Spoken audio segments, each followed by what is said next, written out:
Ahora sí, muy buenas noches, estimados amigos. A nombre del grupo Marcos Escudero, es un gusto darles la bienvenida a esta nueva sesión de los diálogos al café. Es una sesión especial porque con esta son 200 sesiones de diálogo que se han venido sosteniendo durante los últimos años, en las que, como saben, se han tratado un conjunto de temas que son relevantes tanto a nivel estructural como a nivel coyuntural, principalmente para pensar Bolivia, pero también para pensar lo que pasa en el mundo de manera más amplia. Hoy vamos a conversar sobre lo que sucede en Ecuador, específicamente sobre la disyuntiva electoral que enfrenta ese país. Como es de conocimiento de todos, el domingo pasado se realizaron elecciones presidenciales en el Ecuador y dos candidatos, el presidente Daniel Noboa y la candidata correísta Luisa González, eh, resultaron en un empate bastante ajustado, pero lo más interesante es que no es un empate cualquiera, sino uno en el cual casi el 90% de los votos están repartidos entre estos dos candidatos más votados, cada uno con el 44% y un poquito de los votos. Esto hace que las elecciones en segunda vuelta, el balotaje que se tendrá en abril de este año sea particularmente interesante. En tanto, es un conjunto de votos relativamente pequeño el que va a ser disputado duramente por el oficialismo que busca mantenerse en el poder y por Luisa González, que busca devolver al Partido de la Renovación Ciudadana al Palacio de Carondelet. Entonces, así las cosas, la elección de abril se pinta como una extremadamente interesante, no solamente Ecuador, sino para toda América Latina. Para hablar del tema tenemos tres panelistas de lujo, quienes han accedido a darnos su tiempo y sus ideas para hablar de lo que está pasando en el Ecuador, y son personas que además conocen bien lo que No, por sucede en supuesto. Bolivia también. Primero tenemos a Flavia Freidenberg. Flavia es politóloga, profesora Ahorita universitaria en en la este momento. Universidad Autónoma de México y es además fundadora de la red de politólogas No Sin Mujeres. Y además Flavia ha estado recientemente, este domingo, en Quito haciendo observación al proceso electoral. Entonces nos va a contar lo que ha visto de manera directa. En segundo lugar tenemos a Simón Pachano. Simón es un viejo conocido de estos espacios de diálogo, de los que participa frecuentemente. Simón es sociólogo, profesor universitario, y es uno de los investigadores más atentos a lo que sucede en general en procesos institucionales y electorales en toda América Latina, pero particularmente en Ecuador. Y tenemos además a Luis Verde Soto, otro conocedor y amigo de Bolivia, politólogo que ha sido consejero del Tribunal Electoral en el Ecuador, que ha sido viceministro anticorrupción también en su país, y que desde esta su experiencia única nos va a contar cómo ve el proceso en el Ecuador el domingo pasado y el que viene en abril. Tenemos 6 preguntas guías que deberían orientar la participación de nuestros panelistas. Por supuesto que son solamente preguntas que orientan la discusión y en ninguna manera son limitativas, así que por favor piénsenlas nada más como un punto de partida y una provocación para el diálogo. Las preguntas son: ¿cómo interpretamos los resultados de la primera vuelta electoral en el Ecuador?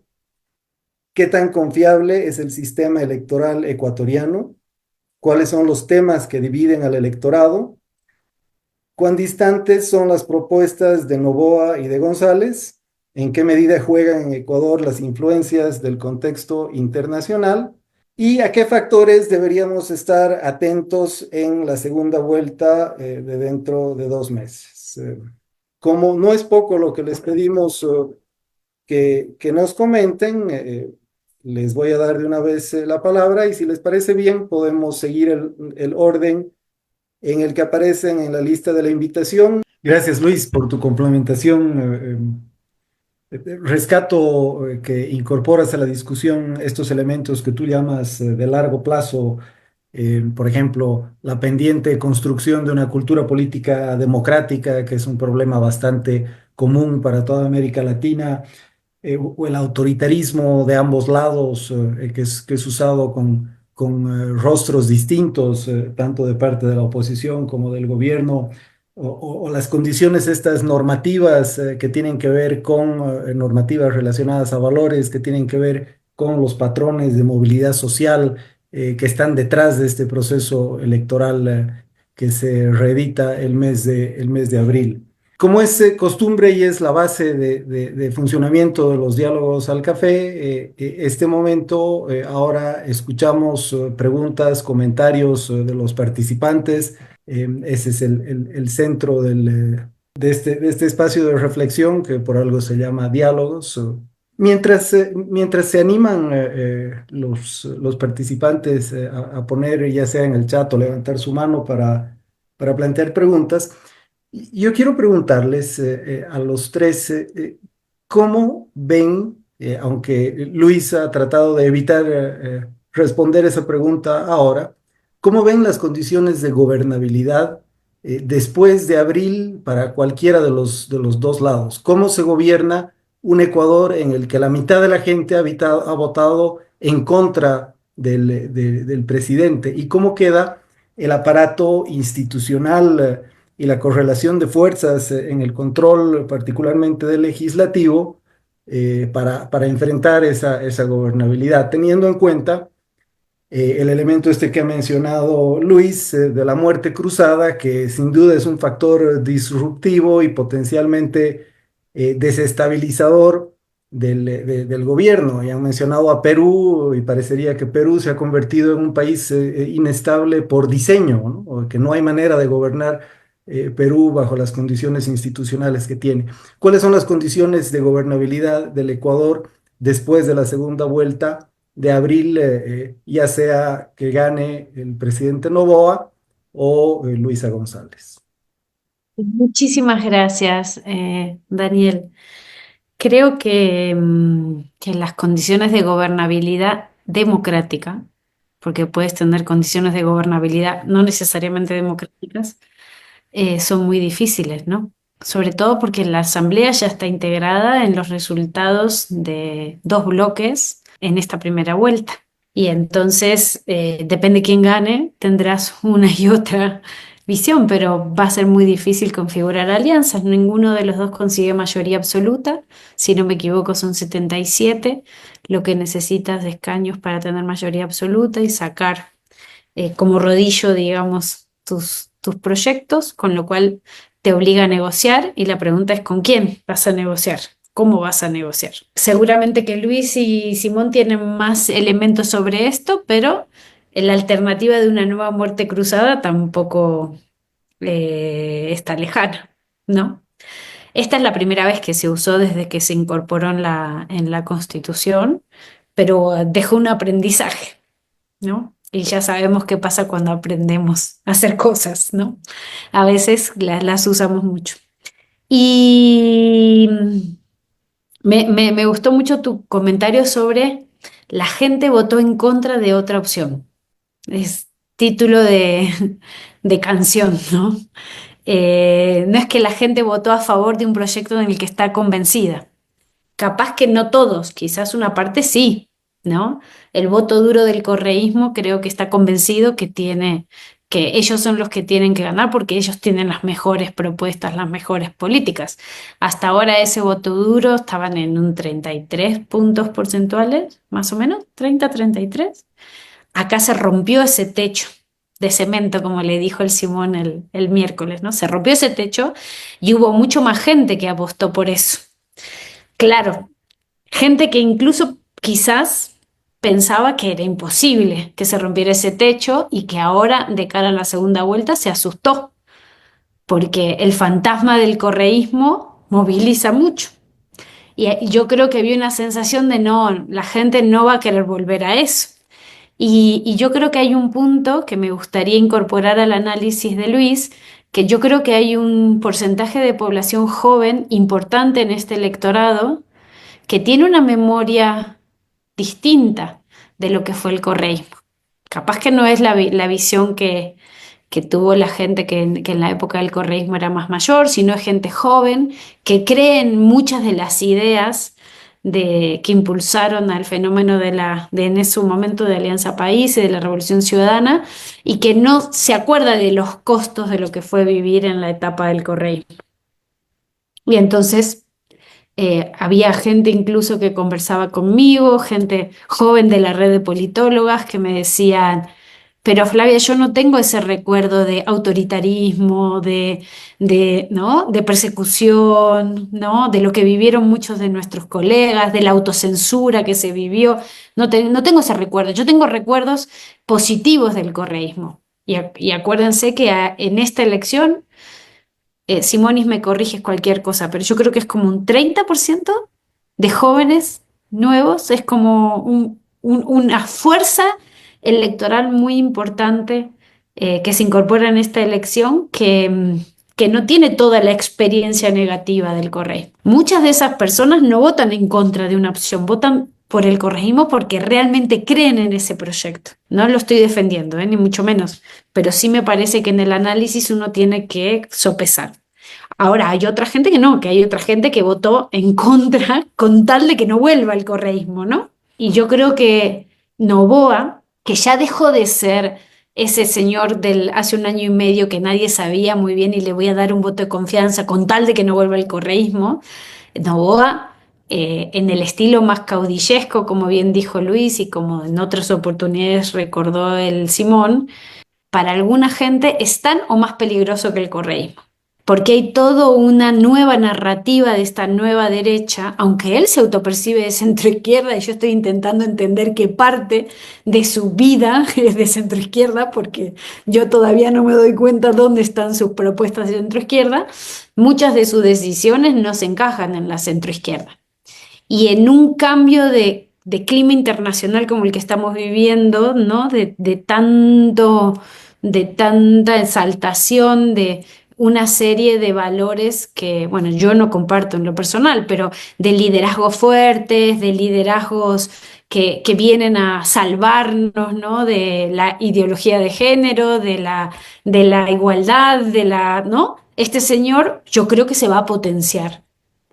Entonces, en este año y medio, esta política de mano dura, que claro, es muy fácil hablar desde un box de investigación, pero porque las personas están viviendo situaciones de inseguridades y situaciones de violencia muy fuerte en el Ecuador, que te llevan a anhelar un líder fuerte que resuelva esto, pero en ese contexto, Noboa ha dado cuenta de una serie de cosas que están al margen de la ley en el gobierno. Ya no es la propuesta de yo vengo aquí a superar la división correísmo ante correísmo como dijo en la campaña anterior. Ya no es esta cosa de moderación de un señor que en un debate donde estaban todos exaltados, él venía todo tranquilo. Como bien dijo Simonis, habló una vez, pero la gente le creyó. No sé qué le creyó, pero le creyó en aquel debate.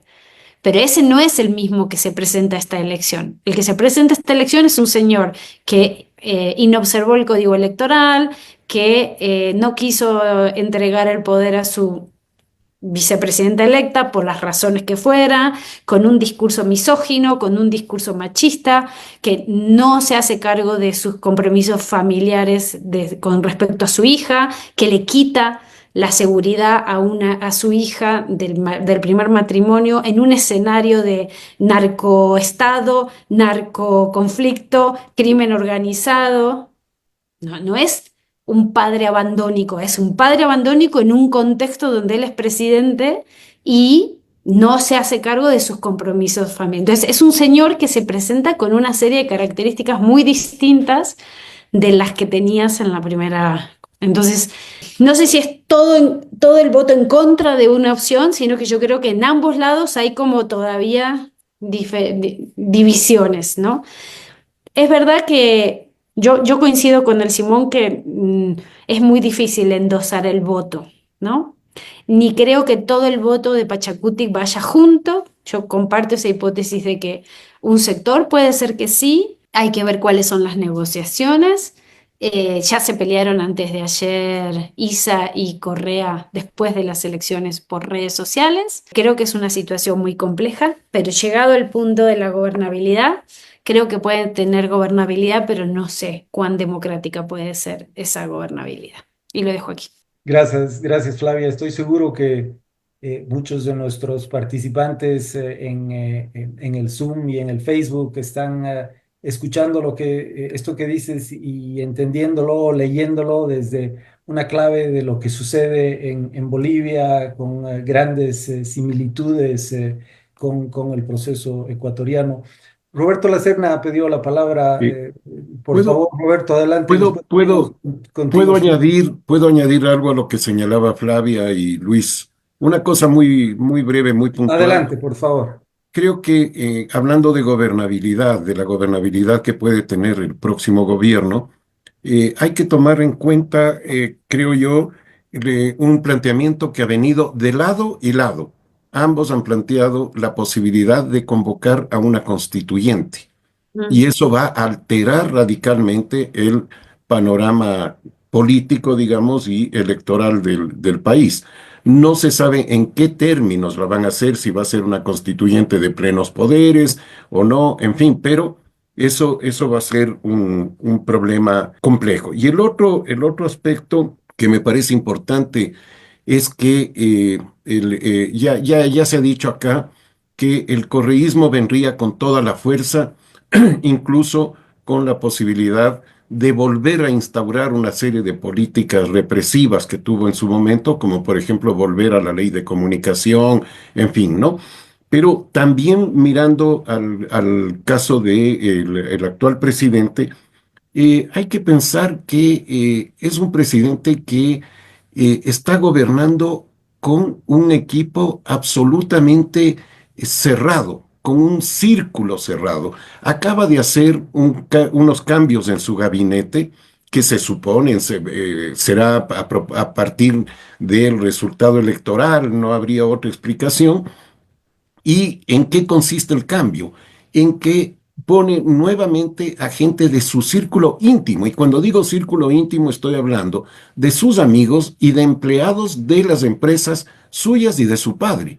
Entonces, tenemos una situación de que él, que tiene una, como hemos visto en la información que proporcionamos, que tiene su votación fundamental en la sierra, por ejemplo, prácticamente no tiene ministros o ministras de la sierra.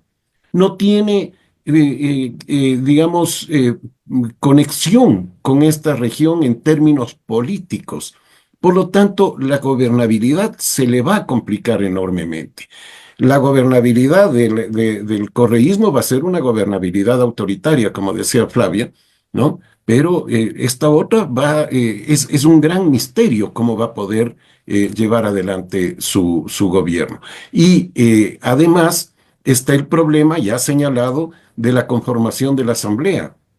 En la Asamblea va a haber dos bloques enormes prácticamente empatados y lo que queda fuera no les permite sumar sino apenas para tener la mayoría absoluta, es decir, la mitad más uno, con lo que pueden hacer ciertas cosas, pero para ir más allá, para tener, no sé, aprobación de ciertas leyes que son leyes orgánicas fundamentalmente, que nos encantan acá las leyes orgánicas, ¿no?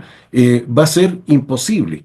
¿No? Y esto además, y cierro con un pequeño paréntesis, aquí en el Ecuador muchas veces se ha insistido en que la votación de la Asamblea sea en segunda vuelta, para tener que los dos candidatos que llegan al final tengan unos bloques grandes, en fin. Bueno, ahora vamos a tener eso y vamos a ver cómo funciona. Yo no tengo mayor esperanza, a menos que un bloque se disgregue y se pase al gobierno como ha sucedido en muchas ocasiones. Gracias. Gracias a ti, Simón. Roberto, adelante, por favor. Gracias. Voy a tomar un poco la última idea de de Simón.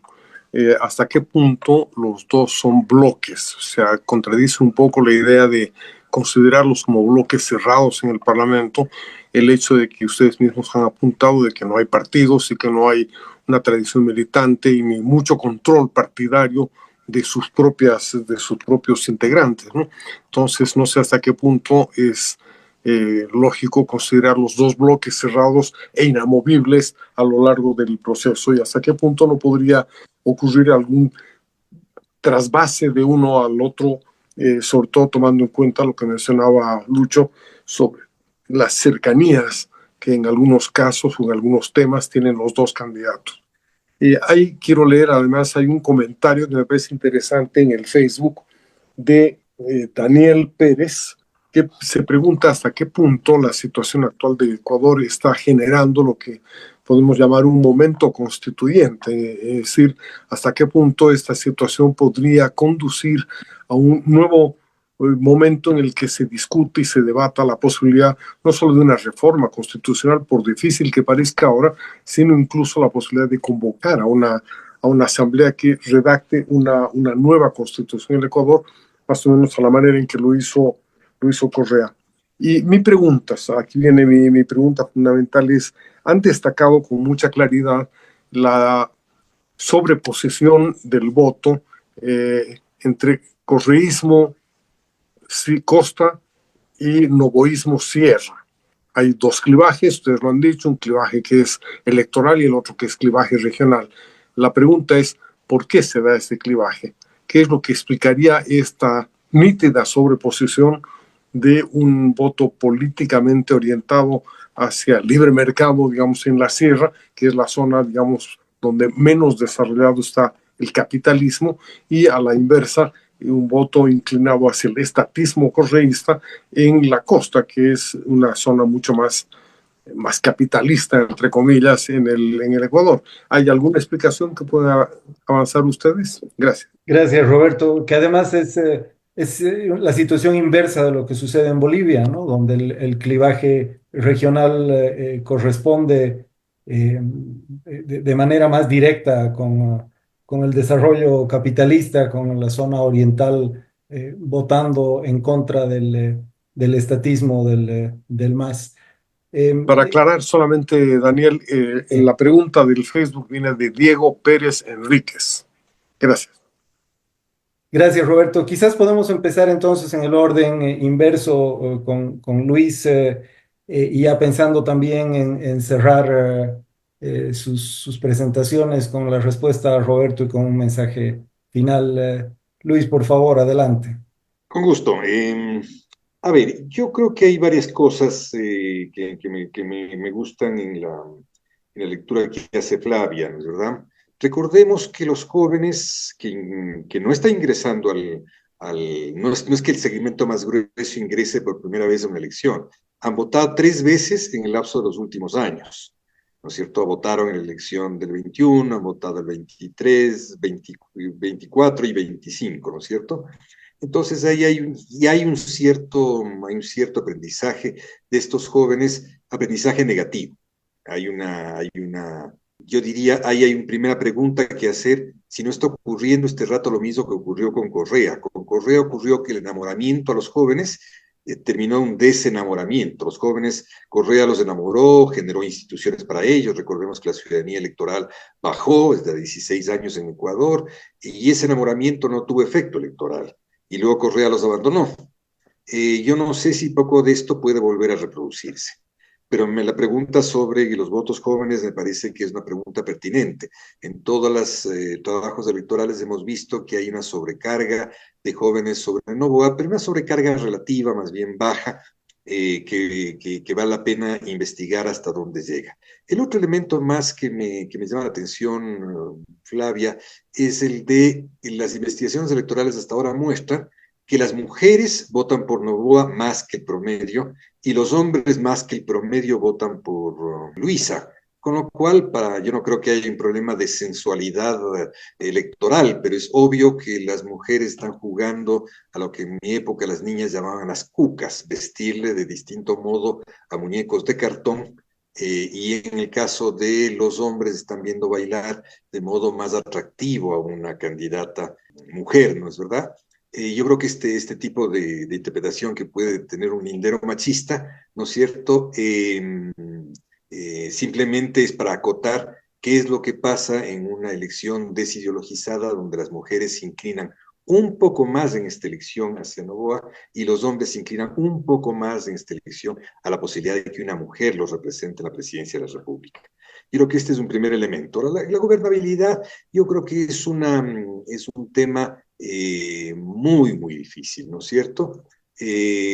Básicamente porque lo que ha ocurrido este rato, y esto ya es irreversible, es que la mitad de los ecuatorianos está a un lado y la mitad de los ecuatorianos está al otro.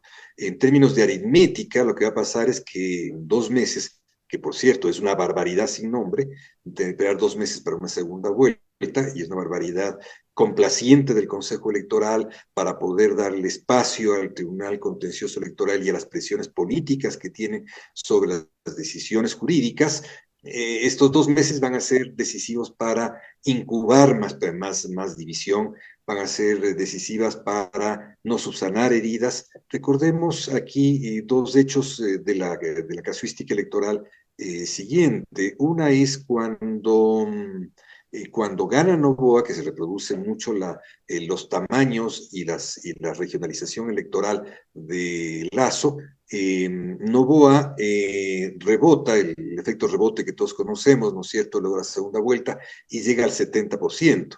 Y esta vez, si hay que comparar con ese 70% de aceptación que tuvo como efecto rebote y su ubicación actual alrededor del 44%, en este sentido es un candidato que tiene que estabilizar su descenso, ¿no es cierto? Mientras Luisa efectivamente es una persona que rompe un techo electoral y que tiende al ascenso, pero con el gran dilema de que mucho de este electorado disputa voto a voto, pueblo a pueblo, segmentación a segmentación. Facebook va a ganar mucha plata en este rato.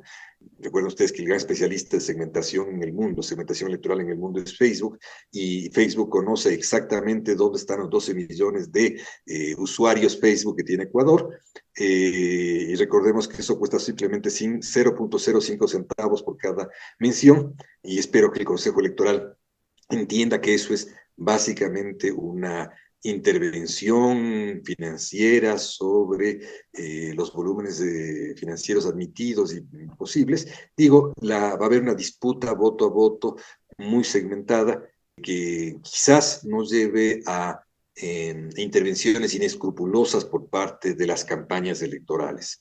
Respecto al tema de la constituyente, yo creo, insisto, y en esto me viene a la memoria otra vez de Jorge Lasarte, cuando discutíamos con Jorge hace algunos años sobre la vigencia de los sistemas políticos paralélicos relacionada con los sistemas de centro, ¿no es cierto? Ciertamente los sistemas digamos, la reconstrucción de un centro podrá darse en relación a la constituyente. A ver, yo creo que en esto nuestras viejas sentadas en la acera de frente del Ceres con Roberto vamos a volver a pensar en lo mismo, ¿no es cierto? Yo creo que primero va a ser muy difícil el moldear la constituyente, si es que hay constituyente, que sabemos que Correa quiere una constituyente a la venezolana, de la última constituyente venezolana, es decir, una constituyente administrativa, una constituyente que no toque la constitución, pero sí pueda ejercer determinadas medidas que tienen que ver con sus sentencias, que tienen que ver con sus especiales intereses administrativos presidenciales. Y ahí esa es la constituyente que él querría convocar, pero claro, tiene un problema, que si hay que convocar constituyente tiene que hacerlo por la vía de una elección, de una consulta popular, y este es una gran traba. Este mismo cerrojo que pusieron ellos sobre la Constitución del 2008 es su cerrojo ahora, tienen que pasar por allí. Así que no es improbable que busquen atajos. El otro lado también tiene problemas. El otro lado también tiene problemas, tiene el mismo problema de tratar, si es que, y además hay que ver quién está en la cabeza de esto, ¿no? Si el que esté a la cabeza seguramente no quiera una constituyente de plenos poderes, ni siquiera una asamblea constitucional, porque implica una serie de riesgos.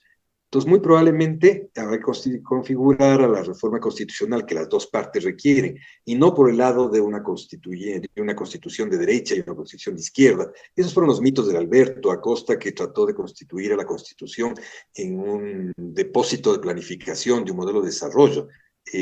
Malentendió y desvió las instituciones a un modelo de desarrollo.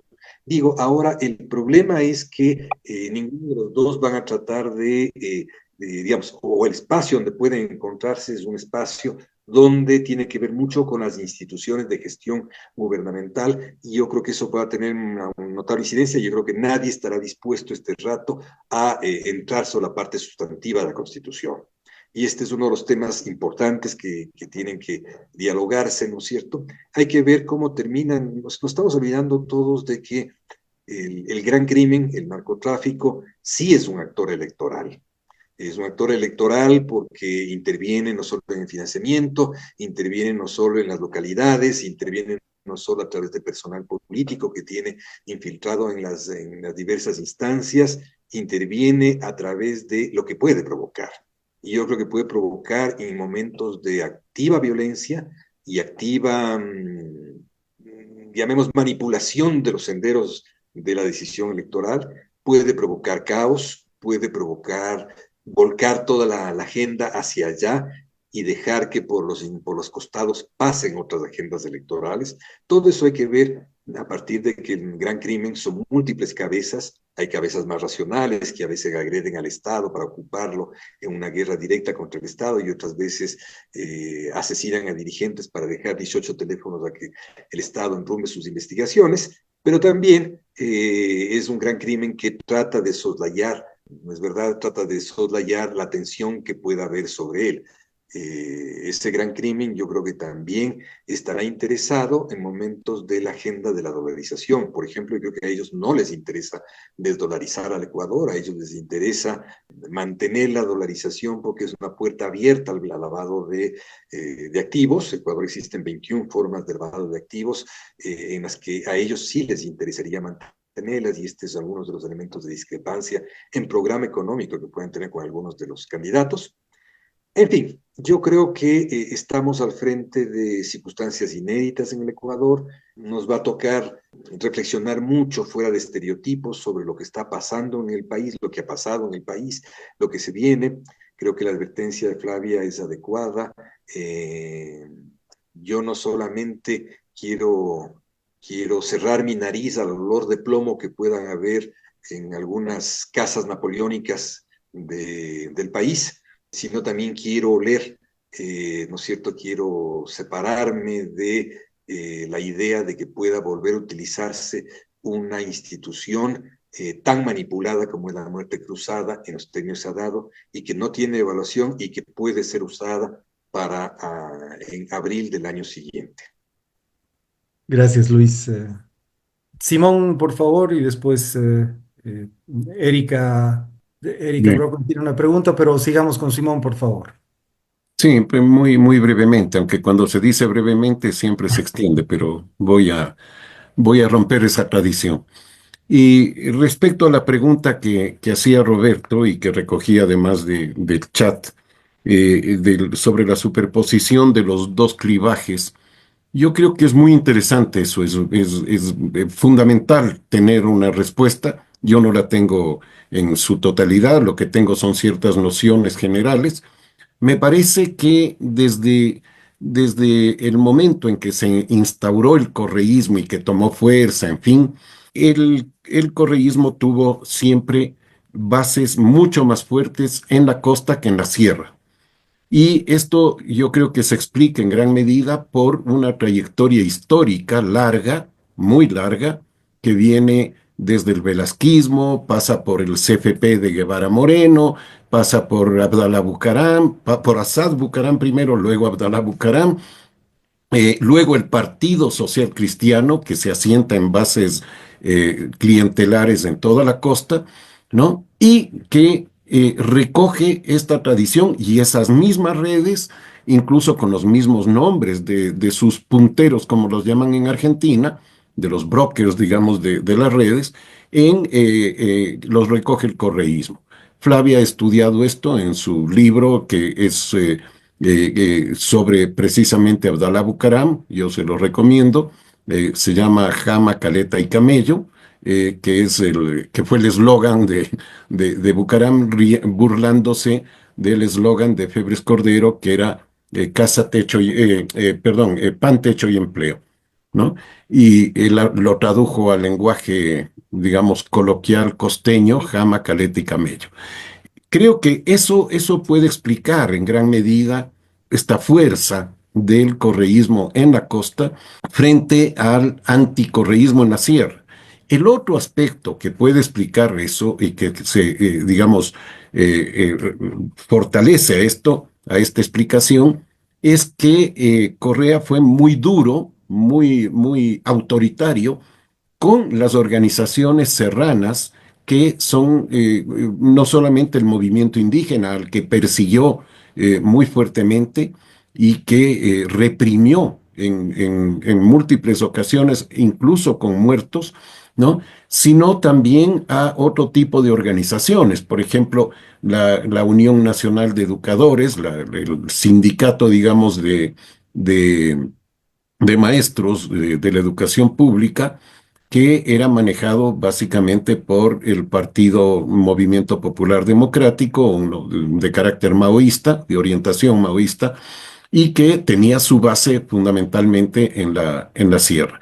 Entonces, creo que esto nos vuelve, nos retorna a lo que hablábamos inicialmente, a la convivencia de los dos clivajes, ¿no? El regional y el anticorreísmo o correísmo anticorreísmo, y nos lleva a pensar que este segundo, el del correísmo anticorreísmo, se sobrepone al otro, influye mucho más que el otro.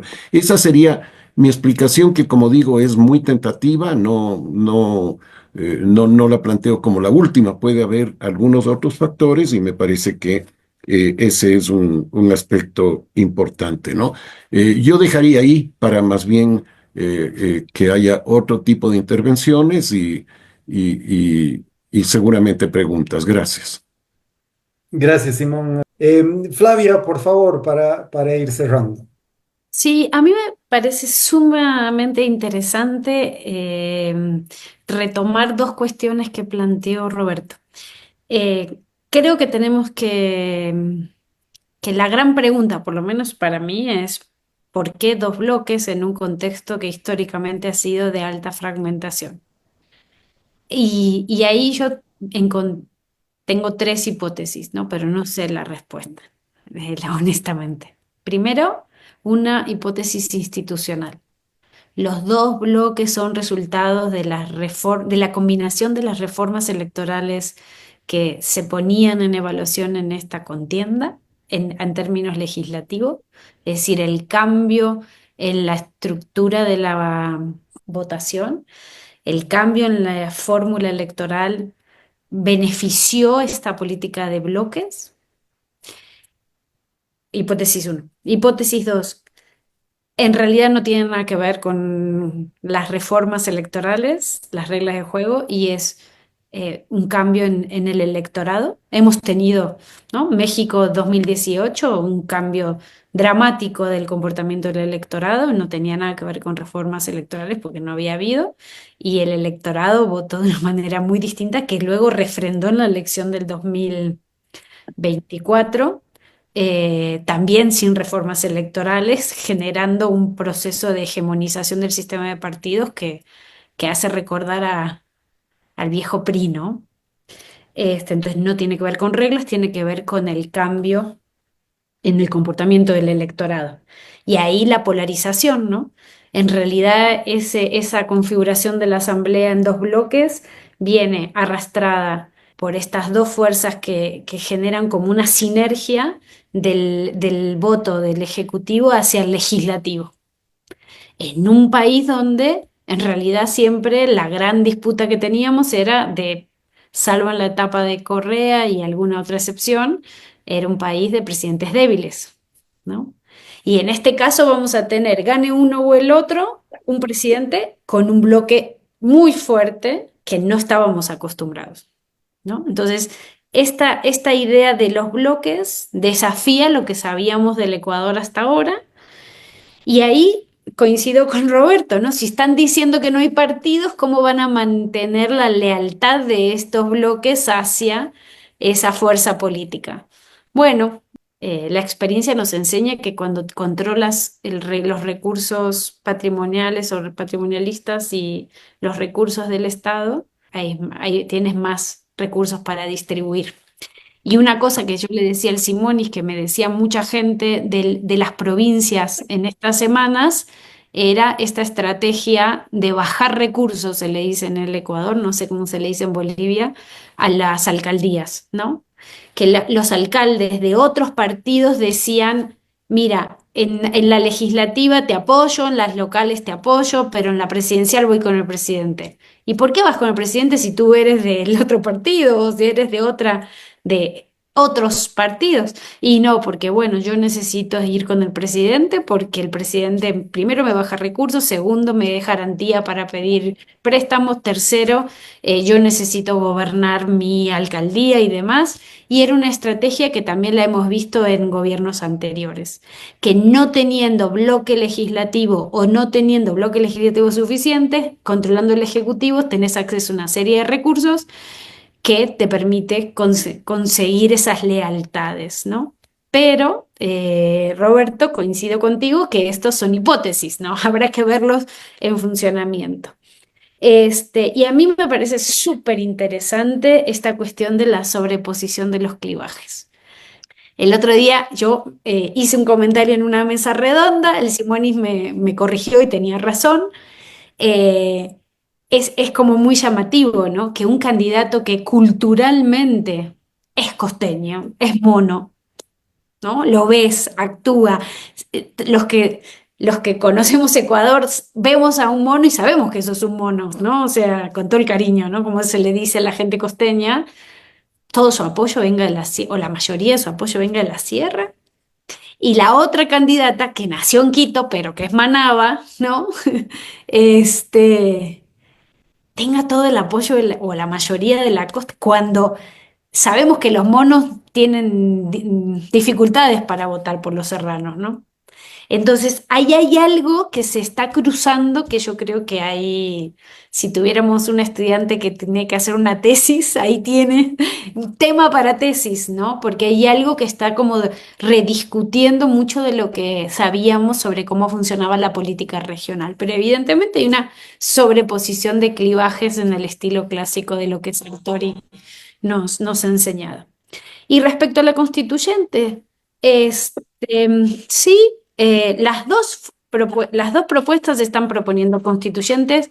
Creo que posiblemente estemos en un escenario, no sé yo si cuando salió electo Correa, a mí recuerdo más al 2000-2001, que había toda una sensación de vaciamiento y los datos que hemos usado durante mucho tiempo muestran 2000-2001 más que 2004, 2005, 2006, ese vaciamiento de los partidos tradicionales.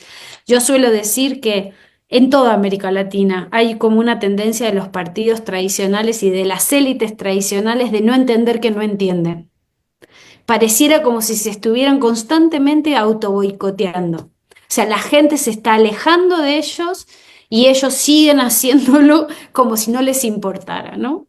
Y he hablado con varios exalumnos, amigos que participan en partidos tradicionales y uno siente, con todo el cariño y todo el respeto, ¿no?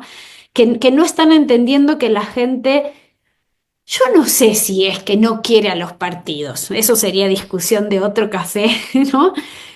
Pero lo que sí no quieren y están hartos es de esos partidos de siempre y de esa forma de hacer política. Entonces, cuando vienen alternativas innovadoras y más usando nuevas tecnologías, hubo un uso abusivo de la inteligencia artificial en esta campaña, ¿no? Es algo que está pasando en muchos contextos latinoamericanos.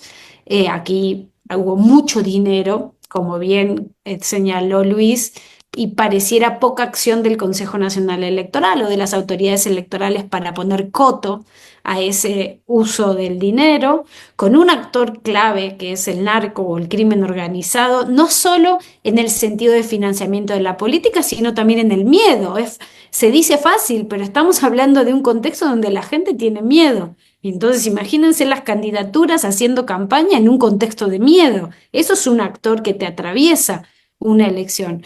Y si bien no fue como, no se vieron, ¿no?, estas situaciones como las que se habían visto en 2023, había como esa calma chicha, esa duda de si no iba a pasar algo. Entonces, vos estás haciendo campaña en un contexto donde tus derechos políticos no están garantizados totalmente, ¿no?